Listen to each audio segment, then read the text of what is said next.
Hi, it's Carrie. Today we're going to be discovering hustle culture and what that means. Let's get started.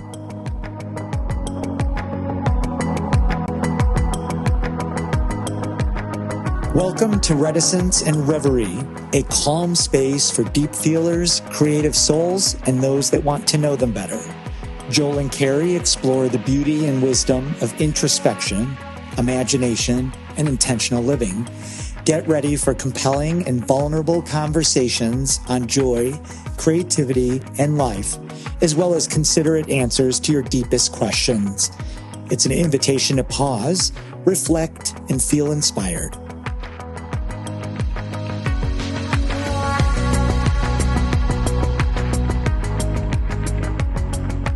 Welcome back to Reticence and Reverie. I'm the other host, Joel, and as Carrie said at the top of the show, we're going to be talking about hustle culture today. So I guess let's get right into it, hustle right along, and let's go. Are you ready to hustle today, Carrie? I am ready to hustle.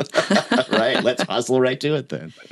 So, yeah, we're talking about hustle culture. And, what does that exactly mean to us? So we're talking about working these long hours, multiple places that you work, relentless pursuit of success, pushing yourself to achieve personal, professional goals. Mm-hmm. And that's at the expense and trade-off of other areas of your life. Absolutely. They have this mantra that is in the hustle culture, and it's rise and grind. Oh, yes, I've heard this. There's hustle influencers out really? there Okay. that they utilize this rise and grind. Oh. They pretty much have their entire day scheduled from the moment that their eyes open until the moment that they go to sleep, because they ultimately believe that if you just keep going after your goals relentlessly, that you have set procedures, that you know what you're doing, that if you schedule yourself, you're going to get there quicker. Mm-hmm. Okay.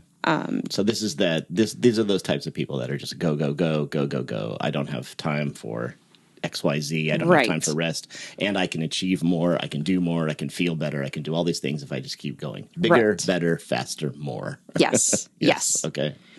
And you can see the appeal of this, right? You can see that there's achievement with some of this. Yeah, I can see the appeal in the rewards of that. Correct. You can identify as a hard worker. Yes. Well, yeah, your community, your boss, your coworkers, whatever, are going to say, look at everything they're achieving. Look at how well they're doing. Look at everything that they're accomplishing in the world. And wow, that person just kicks butt. Right, and they're viewing ambition as just a positive. Right. I think ambition is one of those values that you have to really find balance in, because it can definitely go sideways. Yes. Oh, yes. Yes. And yeah, I completely agree with that. And I guess we're going to be talking about strategies for that later. But yeah, just in passing here, it's one of those things. I think that it's a struggle. You could get caught up in it. You could get addicted to the hustle. You could get completely fixated on the results of that and not be taking care of yourself or your loved ones or your community or other things you should be. Right. Your pets. I don't know what. And honestly, sometimes when you're so fixated on one thing, you can definitely lose sight of other things that matter. One of the first things that I work with my coaching clients is, what does your life balance look like? Mm-hmm. And you would be surprised at how many people had no idea that there was an area that they were not paying attention to whatsoever. Sure. Because you really can, with this hustling, prioritizing work and money over leisure and self-care, you can lead to burnout. You need to find balance. Your body needs rest. We are not robots. Very much so, yeah. And your relationships are very important. So making sure that overall you're taking a look at this and making sure that you're keeping up with areas of your life that are going to be of equal importance. Sure. Yeah, I think it's easy, especially with society today, to just be like, all those shoulds. Yep. Here, I'm going to should all over ourselves. But yeah, you get caught up in those things of, society wants this from me. My job requires this of me. My family requires this of me. My pets require this of me. My kids, my community. And then anything else that you do that might be, quote, hobbies that you think are fulfilling you, but you still might just be going. So it's like, I got to get the kids to soccer practice. I got to get myself to my own hockey practice. I should. And the thing that always falls by the wayside is the rest, relaxation, resetting, the balance. That's the stuff that's easily to go, I shouldn't need that, so I shouldn't pay attention to it. Well, and it's easy to just forget it. Mm-hmm. And biologically speaking, we need rest. Of course. We need our parasympathetic nervous system to reset. It's so, so important for us that we do have that rest. And now, I don't say this easily. Mm-hmm. I definitely have been guilty of. Yes, you have your moments of go, for yes, sure. And there's other things that I attribute to that. Mm-hmm. As I do, by the way. This is not yes. pointing the finger at Carrie saying, you screwed up, you're awful. This is a societal thing, including myself. So no, and I've been guilty of it, and I've paid the price, and we're going to talk about that here in a little bit. But let's take a look at some things that hustle culture may indicate psychologically. Mm-hmm. Some of the things that you need to ask yourself, are you just seeking validation, especially from others? Right. Okay. That's a hard question all the time. But yeah, when it comes to this, certainly. Why? Especially when you're talking about a culture, you're talking about your community. So this is a really good question to ask yourself. Are you doing this for yourself? Are you doing this for your greater goal? Mm-hmm. Maybe you had a parent that wanted you to be something. Mm-hmm. Maybe there's an area in your community that they desperately needed somebody's assistance, and so you became what they needed. Sure. So that's an area that you need to take a look at. Ask yourself, is this fear-based? Mm-hmm. Because we do a lot of things out of fear. So are you just running yourself into the ground because financially you're so afraid of falling behind, not keeping up with the Joneses, or even just keeping food on the table? It's hard out there right now. Of course, yeah. And it's easy to fall into, I don't want to call it a trap, but just fall into a mindset of, fear of what could happen. And that really will propel you to move. I've got to put food on the table. I've got to make sure that I pay the rent. I've got to. And, right. Or else, there's this or else part that's just kind of looming over you like a dark cloud, Right. So. But we're not always making our best decision paradigms when we're in a fear state, which is why it's so important to understand where some of this is coming from. I would even venture to say that we're almost never making the right decision for ourselves in a fear-based mindset, but that's an argument to be had on another show. Mm-hmm. Stay tuned. Another thing to look at is this social comparison. That keeping up with the Joneses, right? Right. You see somebody from high school that's living it up in Bali, and that's something that you're wanting to do. I feel attacked. Is it social media? Yeah. Because as we all know, there's a lot on social media that's just absolutely not even true, doesn't even exist. There's influencers out there that are completely AI generated, let alone what you could make up. Right. So making sure that you're not just making a social comparison because, again, you're not making decisions based on your own core values. Right, correct, yeah. I mean, that's the challenging part, of course, is finding the you in all this. So. Yep. Another area to look at, do you believe productivity equals worth? Yeah. Now, I think a lot of men can fall into this trap. Oh, very much so. A lot of the men that I've worked with absolutely have this. They think, I'm the provider. I need to do this. This is societal's view of what it means to be a male. Right. And we are absolutely not saying that that's true. There's a lot of women that fall into this as well. Sure.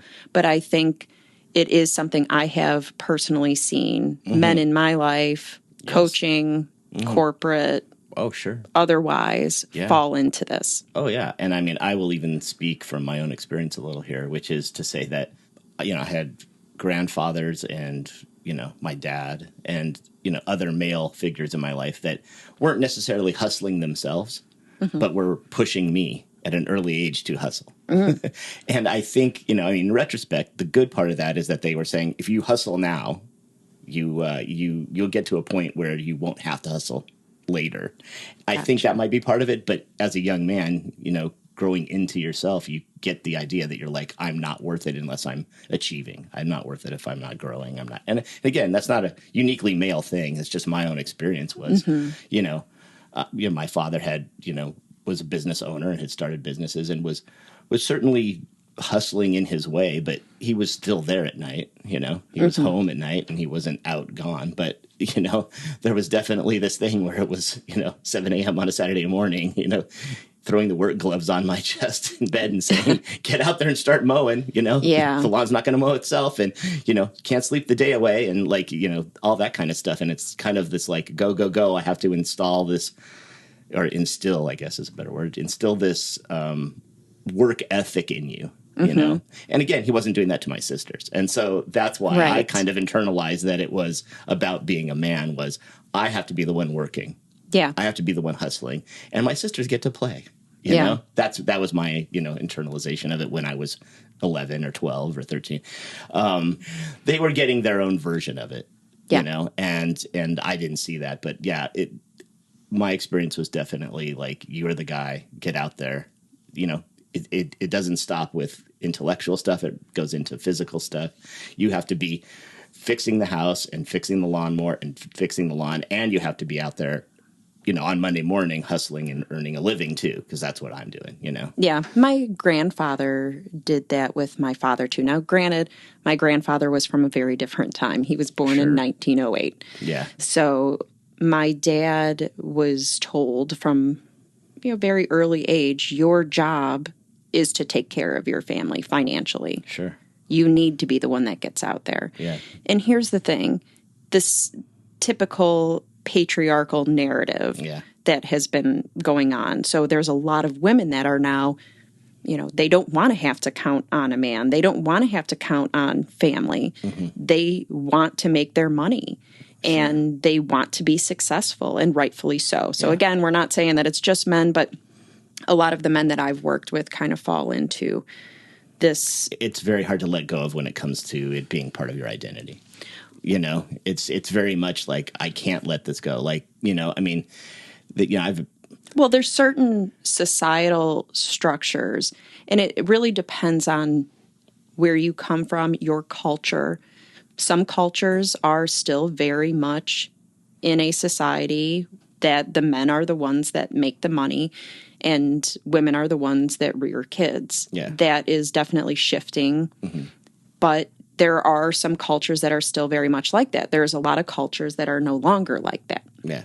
Where, women can do everything that men can do and more. Sure. So it's just really good to see if that's what your belief is. If you believe that productivity equals worth, you're just going to be working every day of your life and you're not going to be able to find that balance. Right.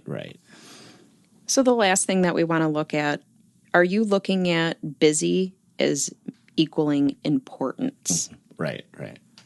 Because busy doesn't necessarily equal that you're important, but there's a lot of people that will do that. Sure. They identify with that themselves. They have to explain to their family, how busy they've been. They don't want to talk about leisure. They don't want to talk about rest. They just want to show productivity and I'm busy. Yes. Yeah, absolutely.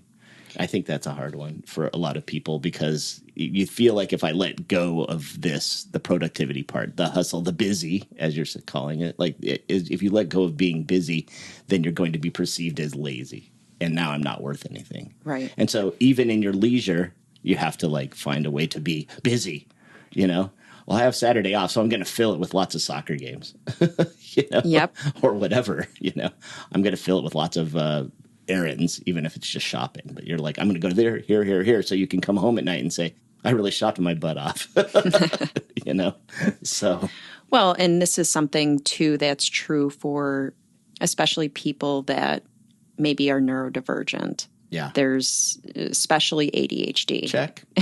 and we'll get into that, later, but that's definitely that you have to be busy because your mind is busy. Yeah. Yeah. It's certainly a means of regulating your mind and your emotions that seem to be racing is a way to keep your focus off of that and self-regulate. Yep. So I know that one. But yeah, there are some positives with it. We don't want to just say this is completely negative. No, of course not. But you're talking about these are people who have goal setting and they're working through it. Oh, yeah. They're using their creativity to find something useful, to find something that works. They're able to pivot. We talk about pivoting all the time, which leads to emotional resilience. Yeah. The more lessons that you have, the more you can say, this didn't work out, but I'm going to pivot here and I'm going to try this instead. Those are going to lead to, more resilience. So it's definitely not all negative. No, especially not in a society that rewards that. You're going to reap the benefits of that. You're going to get the rewards. You're going to achieve. Yeah. Well, and it's true because we live in a capitalistic society that money equals achievement in our world. Right. And it's not all negative. There are some people that have money and they are using it to better the community around them, to service people that don't have as much. Yeah. So it's not all negative. We're not hating on people for trying to, get theirs. I think what we're trying to go through ourselves is to find that balance. Absolutely. To seek out what's a healthy level of hustle and a healthy level of rest to balance that, and a way to keep our minds pliable and loose and easygoing and adaptable. But yeah, I think it's hard for everybody these days to balance, but that's what we're all seeking here, really, even if we don't know we are. Right. While there are some positives, there's hidden costs in this too. Or not so hidden costs. Yeah. So you have burnout and stress. We're going to be having full episodes on both of those. Oh, yeah. Because it is so prevalent right now in the world. We are all walking around very burnt out. Yeah. Very stressed. And we normalize that. Yeah. And it's not normal to be burnt out and so stressed that your cortisol levels are increasing so much that you're making yourself sick. Well, that brings to mind a story of mine, or an anecdote, if you will. I remember a long time ago, once upon a time, I was working for a national fitness brand. I won't name any names. In their marketing department. And we had a big deadline where we were, I don't remember exactly what it was, but we were spending literally all day, all night at the office. We were sleeping under the desks for, little short abbreviated naps here and there for 45 minutes or so. But the rest of the time we were just cranking away. We hadn't gone home to shower. It was rough. And one morning, the VP of marketing, who had gone home every night at 5 p.m. and come in, in the morning again, got a good night's sleep, said, "What are you doing sleeping? What are you doing under the desk?" And nice. Completely serious. And my partner and I, my boss at the time, we said, "We've been going all night." And he was just like, it still needs to get done. And we're just like, yeah, we're on track. We're way ahead of track. But he still just wanted us to prove it. Mm-hmm. He wanted us to show him that we were allowed to sleep. Meanwhile, he went home, but he's the VP, so it's okay, Yeah. And so that, so therein is a big sort of lesson to me that whatever I'm doing isn't enough. I need to go more, bigger, better, faster, more, which actually was also the name of an advertising agency that I applied at once. This is another anecdote for you. And in the job interview, he said to me, "This isn't just our name, it's our ethos." And I remember thinking, oh gosh, do I want to work for a company that wants more out of me? And I think I consciously said to him, I don't think we're going to be a good match. I think I walked out on that one. Yeah, I have had job interviews that just the questions that they ask were straight up illegal. Are you prepared to ditch your kids to come work? I had a job interview one time, and this woman asked me, she said, "Are you pregnant, or are you planning on becoming pregnant? Because I'm tired." She literally goes into this. "I'm tired of hiring women to come in here, and then they get insurance, and they get pregnant, and then they leave. So if you're planning on that, we don't want that." Wow. They actually offered me the job after that, and I turned them down because, wow, that's not legal. And well, for starters, but yeah, like that's pretty crazy. And I was at a point in time in my life where I was married. I did not have children, and I wasn't planning on it. Not that it was her business, but what happens if something happened? Yeah. So, these jobs, you got to watch out for some of them for sure. Right, exactly. I mean, and I think it's also sometimes not that overt. There is just this little like thing where we all have a little bit of it, which is, I don't want to go home till my boss goes home. And then they're staying a little longer, then you're staying a little longer, then they're staying a little longer, and then pretty soon you're not going home till 8 at night. And it's like, at what point do you say that enough is enough? And I did my job. My job description says till 5. I'm out of here, you know? Yeah. Oh, exactly. Especially with those types of businesses. I remember one time we had a chief operating officer ask somebody, "Well, what are we going to do? All these people in management are taking their lunches. What are we going to do?" I mean, what can we do to stop this practice? You're going to abide by the law and give people their due breaks. But it was shocking to me that he came in thinking no management, like that's only for the hourly employees. Right. Management does not take breaks. He would famously email us at 3:00 in the morning. Lovely. He just believed in working 24/7. Or at least the appearance of that. Absolutely. Right? Setting an alarm, getting up and firing off an email and going back to bed and pretending he's up working. Well, yes. What's wrong with all you peons? Why are you asleep at this hour? I'm awake. Are you really? Are you? But yeah. Or should you be? Yeah. Should you? Right. Exactly. Maybe you need some rest, sir, so that you're able to understand that other people need rest. You're obviously not thinking clearly, sir. But this would be the same person that would then come into work and hang a door hanger on their office knob that said, "Meditating, please don't knock." And so, obviously he's getting some form of balance at some point in time. He's working at 3 a.m. and meditating and sleeping during the day at work. But hey, whatever. We're all hustling, right? Okay, enough hating on him. Yes. Another hidden cost is losing your self-worth and identity outside of work. Yeah. Yeah, exactly. There's a lot of people that their work becomes their identity. They don't know what they're worth or where their place is outside of work. Right. Another one is relationship strain through isolation, lacking deep connections, especially if you're just in work mode. Yeah. If you're only working in a professional capacity, you're likely going to lack deep connections, or you're going to think that there are deeper connections than what there are. Everybody's run into these people at work, right? Sure. The work people are their best friends. They are the people that they want to go out with and they want to do everything with. And it doesn't matter that we work together all day long. Let's do a bowling outing and everybody go out for drinks. And it's Friday night. It's happy hour. Let's go. And then we just talk about work. Yes. What about that account? Where are we on that account? Another area to look at is, what is your definition of success? Right. When is enough enough?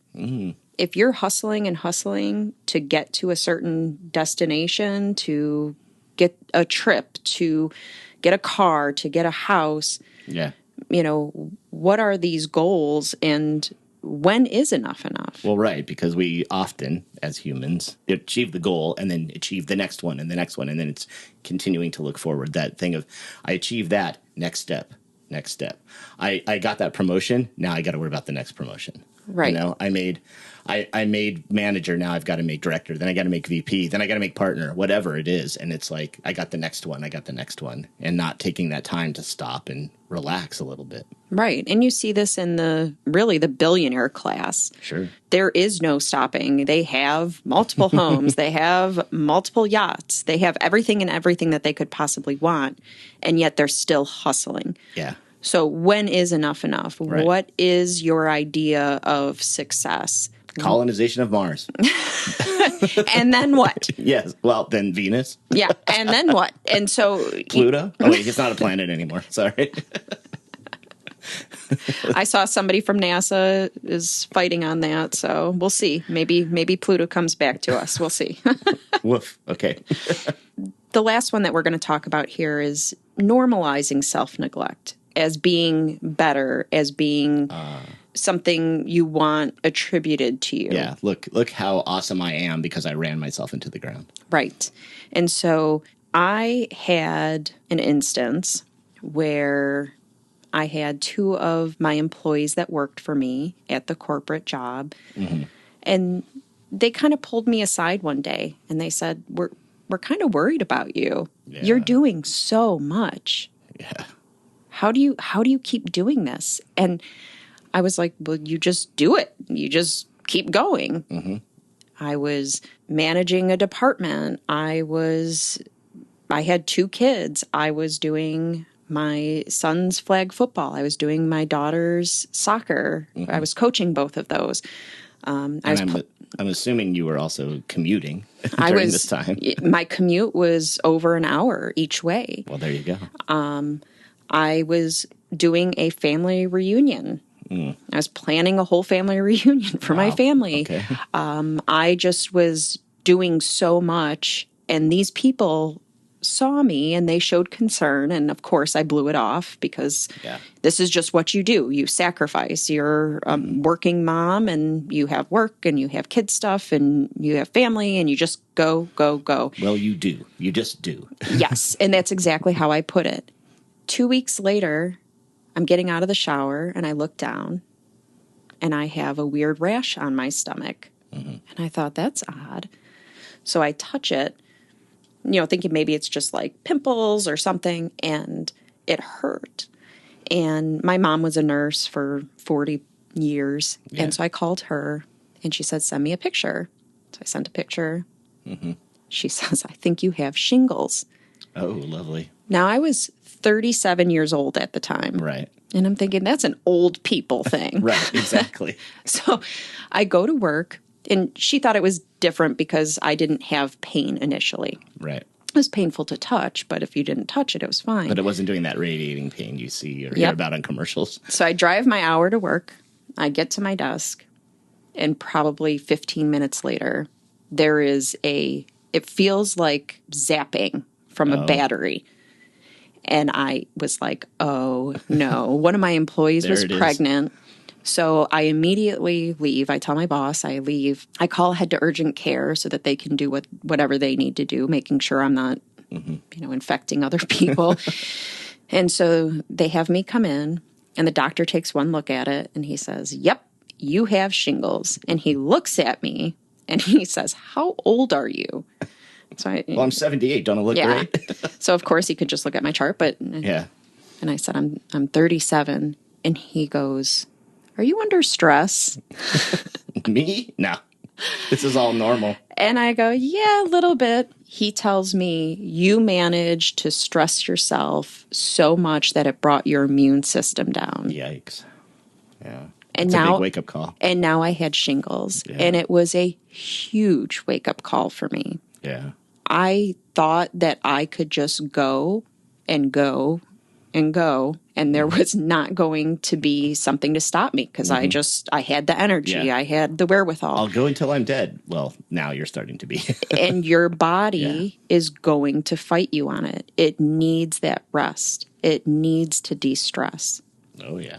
Or it's going to make you rest for you. It's going to make you find a way to rest whether you want to or not. Right, definitely.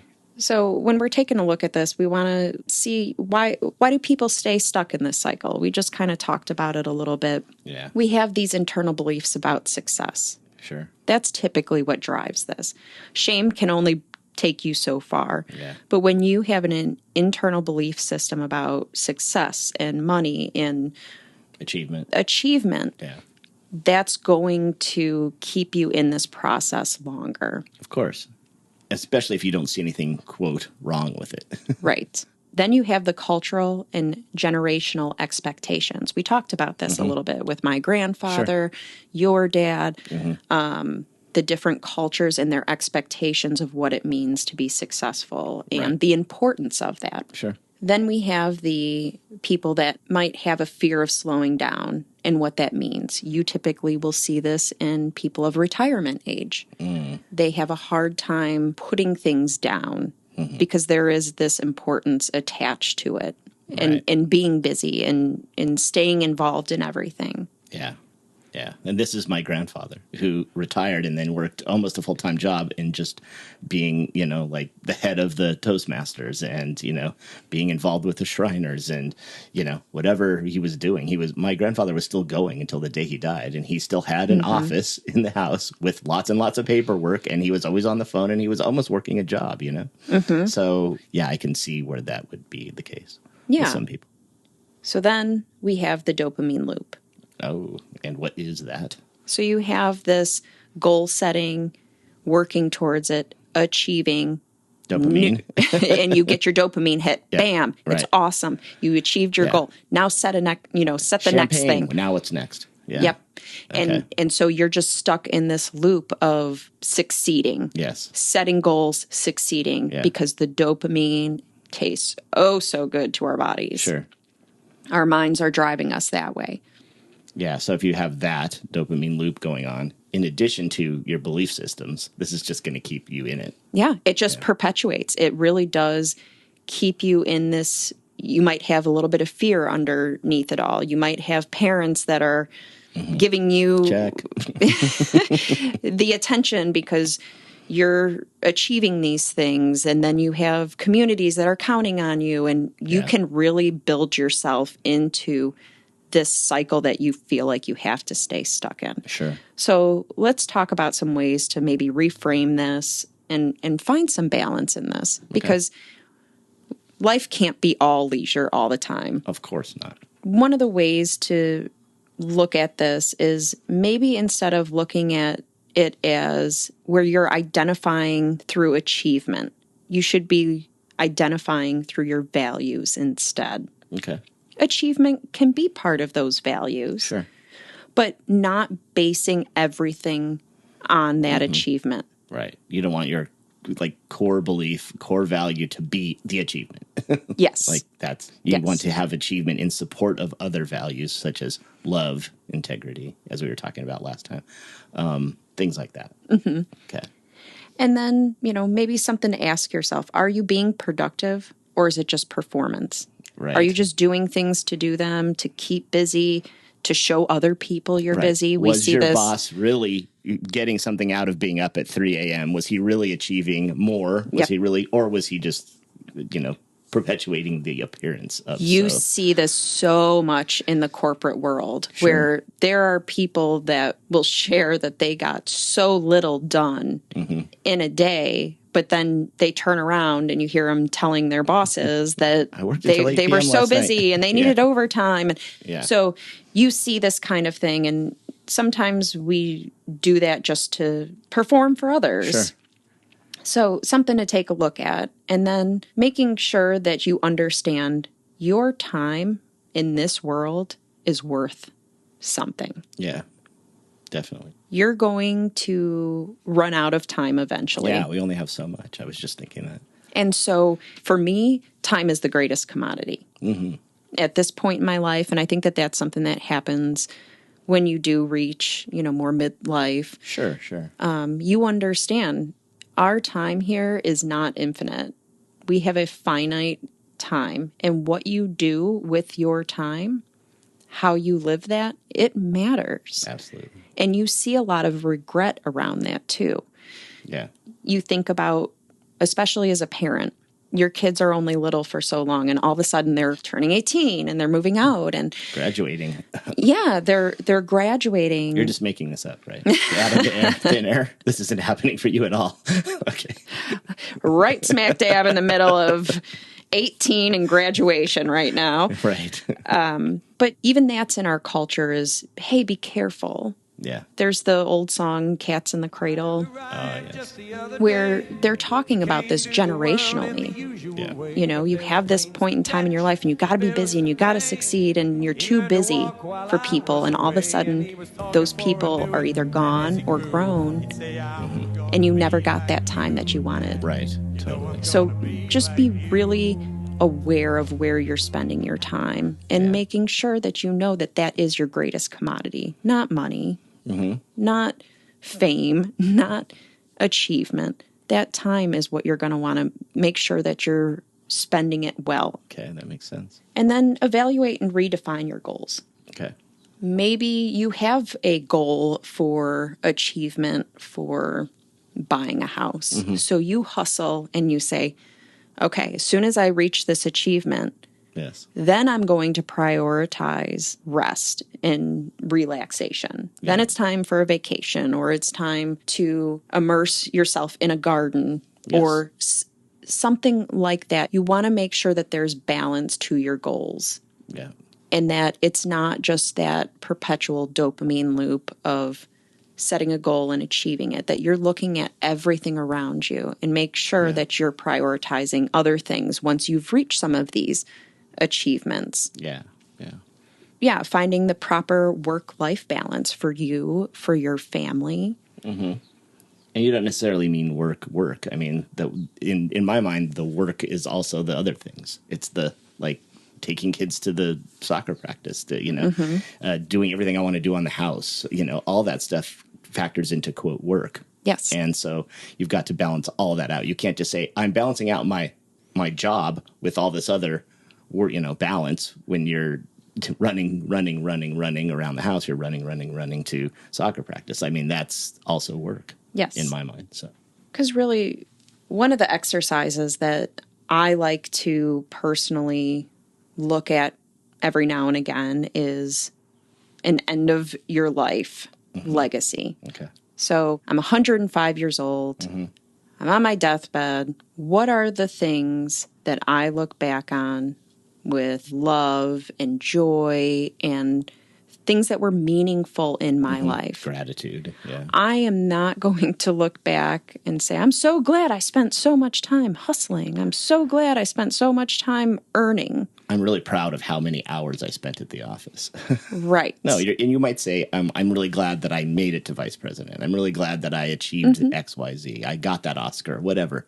Yeah. But, I think you're right. You're never going to say, that's not going to be enough. What you're really going to be valuing is the love, the connection, the relationships. Yeah. And your regret lies in not realizing these things sooner, not making sure that your time is spent well doing things that fit into those core values. Right. And so one of the ways that we want to take a look at this is looking at what does balanced ambition look like? So the first thing that we want to take a look at when we're looking at balanced ambition is find your core values. We had this discussion in our last episode. Sure. We'll go ahead and repost the list of values so you can take a look at it if this is your first time listening to us. You want to make sure that you know where you're headed. You want to make sure you can have all of these projects and things that are meaningful to you, but you want to make sure that you're staying within your values with that. Yes. And that way you understand your boundaries. What are your non-negotiable boundaries? Right. These are going to be things that bump up to whatever your values are. So for mine, one of them, especially with work, is integrity. Yes. If I run into something that's bumping into my integrity and it's asking me to step outside of that, I know that's something that I don't need to put my focus in on. Right, right. If one of your core values is family and you're at the office all the time, you're not actually connecting to your family. You're not there for your family. You're not there with your family. That's bumping up against that. Yep. That's what you're talking about. Absolutely. Okay. So what are your ambitions? A lot of times people are running with somebody else's ambitions and they don't even realize it. Right. Are you just doing what somebody's telling you to do and you're just running blindly into whatever's next? Yeah. Or are you actually setting your own goals? For instance, one of my bosses in the corporate world was a chief legal officer. Mm-hmm. She desperately wanted me to go to law school. She's like, I will pay for it. You would be amazing. Sure. And we're going to be doing a whole episode about her? About the word should. Oh, yes. They're our favorite word again. Here we're going to should all over ourselves. Yes. Again. Yeah. And just because you can doesn't mean you should. Right. Because that was her ambition for me. Right. Because that was her personal ambition. Mm-hmm. I had to kind of gently turn that down because I didn't have any desire to go to law school. Right. But there might be some people in that situation who think that for me to achieve, and in my boss's eyes, certainly, I need to do this. Right. Yeah. And that's where you have to be so careful that these are your ambitions and not somebody else's expectations of what you can achieve. Sure. And it could be really easy for you to fall into this trap with parents. I mean, me just grabbing onto whatever, my dad said to, or my grandfather, or my grandmother for that matter. My grandmother used to say, be sure to achieve the further you go in the corporate world, the more you'll have to fall back on if something ever happens. Now that's coming from a Great Depression mindset. A fear base. Yep. Absolutely. But yeah, so it doesn't even matter that it's, your dad or your boss. It could be your grandmother, for God's sake. Absolutely. It can be. So when you're talking about balance, what balances these ambitions and these accolades? It's rest and self-care. Mm-hmm. So making sure to take that time, rest, relax, let your body rejuvenate. Mm-hmm. It does that during this rest process. It's so important so you don't end up with shingles for no particular reason. Exactly.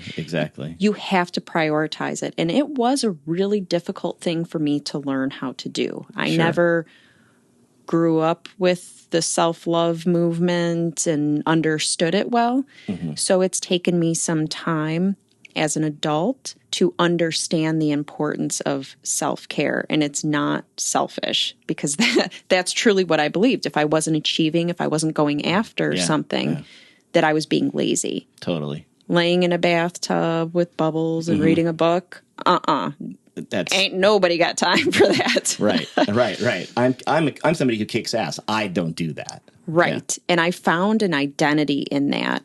And it was so misguided. Absolutely. That I wish I could go back and just hug my younger self and reassure myself rest is absolutely required. Right. Again, we are not robots. Right. We cannot just push ourselves endlessly without consequences. Absolutely. I'm going to throw you a loop here myself and say that I've been struggling with this, as we both have, for the last little while. And one of the things that recently I came to be aware of is what I think I need in this realm.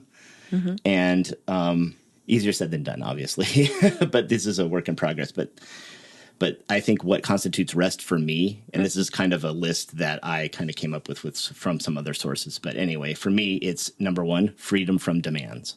Mm-hmm. So you don't have the kids, you don't have the work, you don't have whatever, whatever things you're doing extracurricularly.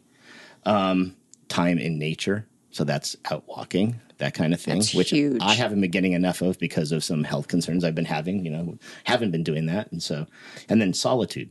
That's just, time away from chaos of life, just solitude. Now that can be spent with loved ones and stuff, but that's just quiet, watching TV, listening to a podcast, book on tape, whatever it is that you want to do, but it's just solitude. Mm-hmm. And then purposeful physical expression. And this can kind of be whatever. I mean, it's just purposeful. This could be walking in nature also, but this could also be, for me, it'd be playing hockey or skiing. It's still, but it's movement. Yeah, if it's you're a person movement. who likes lifting, then it's in lifting. It's for a purpose, right? It's physical movement. It's you with your physical body moving in physical space. Again, I haven't been doing enough of this. And then community without fixing. And what this means is like spent time connecting to people that I want to connect with that I value and they value me. And I'm not just there for them saying, oh, you're going through a breakup. Let me tell you what to do. That's fixing. And it's the community, the brotherhood, the sisterhood, the, parenthood, the connecting with kids, but not fixing. It's the not telling them what to do. It's just the spending time together. Yeah. It's just the getting time with each other. And it's the fun stuff. It's the laughing. It's the, this is like, going out for a beer with your buddies, and when they're not breaking up with somebody. Just enjoying somebody's existence. Yeah, exactly. Enjoying what that means. Enjoying that energy exchange. Yeah. I think that's a really good list. And I know that we're going to be doing... we're going to go more in depth on a lot of stuff like this. Right. Yeah. We're definitely... We're trying to give these overarching, larger issues, how to navigate those, and then really dwindling it down. So we're definitely going to have a podcast on self-love, self-care, and what that means. But that's a really good list to start with. And this is just this is a starting point. This is kind of a sub-list of a larger list that has a lot more things in it, like getting enough sleep, eating right, eating healthfully, all those kind of things. So there's a bigger, broader list, but this is just a subsection that resonated with me about this. Yeah, and I think that'll help some of the listeners too. Good. So another place to look at the balanced ambition is, where is an area that you are neglecting in your life? Where are those areas? And make sure that you're spending time to correct that. It doesn't have to be immediate, but just finding those moments to make sure that you're spending your time well. Sure. And where are you spending too much of your time? And not just too much of your time, but too much of what's not feeding you. And by feeding you, I don't mean physically consuming. What I mean by feeding is, it's the same thing that we talk about with filling your cup, right? Yeah. We want to make sure where we're spending our time is going to be beneficial. Yes. To your life in some form or capacity, whether it's spiritually, mentally, physically, emotionally, all of it. Yes. That it's feeding you in those ways, not feeding someone else in those ways. And it's not, when we talk about balance, whether it's this or anything else, it usually comes in a place where there's some sort of positive feedback from what you're doing. Yeah. If you spend time loving your children and taking care of them, and they're going to become, good human beings, and then they're going to put good out into the world. Yes. So wherever you're putting that time and energy, you're in the gym lifting those weights. You need to make sure that you're putting good stuff in your body too, right? Sure. So while you're doing that hustle, make sure that you're putting things in the areas of your life that are outside of that hustle, because ultimately that's going to let you be able to do the hustle longer in the way that you can feel good about. Yeah, yeah. In a way that doesn't take away, and it's not just pure sacrifice. Yeah, exactly. So that's what balanced ambition, can kind of look like. And if you have questions on that, definitely let us know. Yeah. And please remember that it is super easy to get in contact with us. There is the Connect with Us page on our website, reticenceandreverie.com, by the way. If you go to the Connect page on there, you can just send us a note through the web form, or you can record a message to us. And in either case, you can have it just for us, or you can have it for the general public, in which case, just let us know which you'd like. If this is a private question, or if this is a public question fit for consumption on the podcast, you can even be on the podcast and have your questions answered directly by us. And with that, I guess we'll wrap things up. And as always, we have a wonderful quote by the wonderful Carrie. So what is our quote for today? So this quote is by John Christopher, who was a sci-fi writer. Oh, okay. I do not know his work, but now I'll have to check it out. Yeah. And he says, having achieved what I thought was an ultimate ambition, I found, as I think often the case, that there remained something more. Very apt and perfect. I like it. I'm going to have to look more into his writing and works. And with that, I say to our audience, go forth, do good things, be balanced. Balanced ambition. Yes, go hustle, but balance that out with not hustle. Or whatever. The opposite of hustle is rest, relaxation, taking care of yourself, self-care. Go forth and rest. Yes. Do great things in any case. All right, cheers. Appreciate you.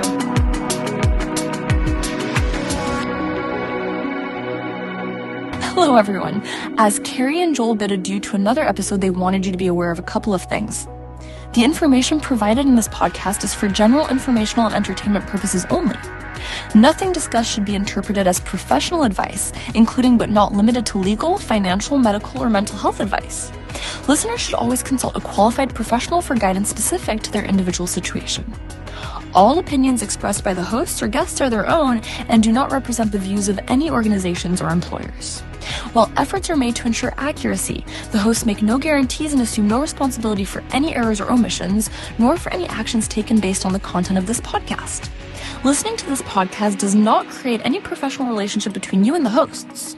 All content is provided as is, without warranties of any kind. If you choose to rely on the information in this podcast, you do so at your own risk.